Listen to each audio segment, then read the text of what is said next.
Hi, everyone. I'm Archbishop Peter Sartain, and I'm grateful to you for taking a little time to watch this brief series of videos about the formation of conscience. The formation of our conscience before God is perhaps one of the most important things we do as Catholics, and I'm happy to share just a few thoughts that I hope will be helpful to you as you form your own conscience. Recently, I was up in the San Juan Islands visiting our parishes up there, and after Mass one evening, I took a walk in the neighborhood.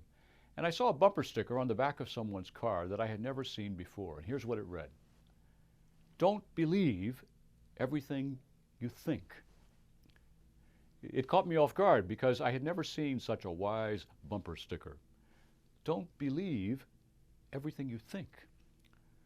Sometimes we confuse the meaning of our conscience with our opinion. We think our conscience is what we think, but it's much, much more. And that's what I'd like to talk about in this video and the two that follow it. The first thing I'd like to mention is that our lives must be tended and nurtured. Everyone knows that when an infant develops into a toddler, his or her newly acquired mobility presents a challenge to parents. Crawling limbs can go where they should not go. Tiny hands can grab things they shouldn't grab. Growing but fragile bodies can bump into sharp surfaces and tumble downstairs. Houses have to be baby-proofed, hazardous materials placed out of reach. Moms and dads get plenty of exercise following the kids around the house.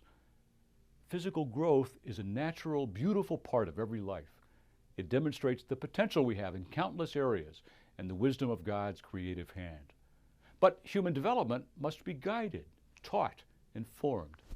No responsible parents would ever leave a little one to fend for herself, assuming she could pick up skills and lessons to be learned on her own. They teach her to walk. They carefully show her the difference between hot and cold. They deny her certain foods that would be bad for her.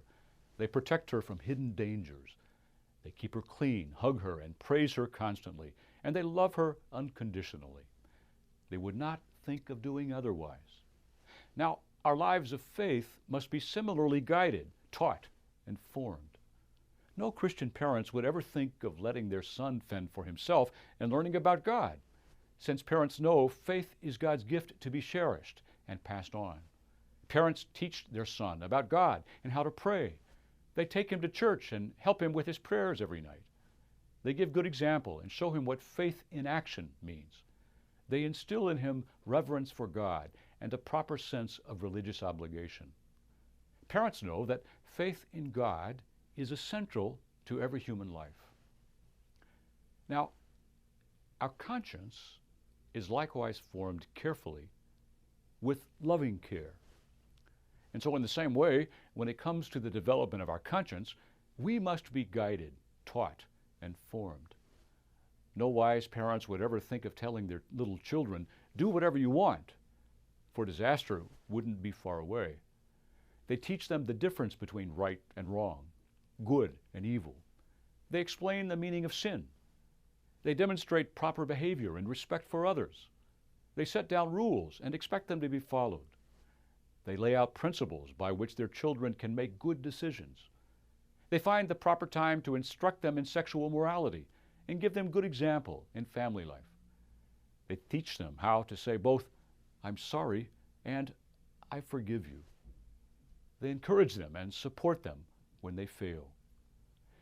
It's especially important that parents teach children the intimate connection between one's relationship with God and the formation of conscience, because growth in both is lifelong, and growth in both is destined for eternity.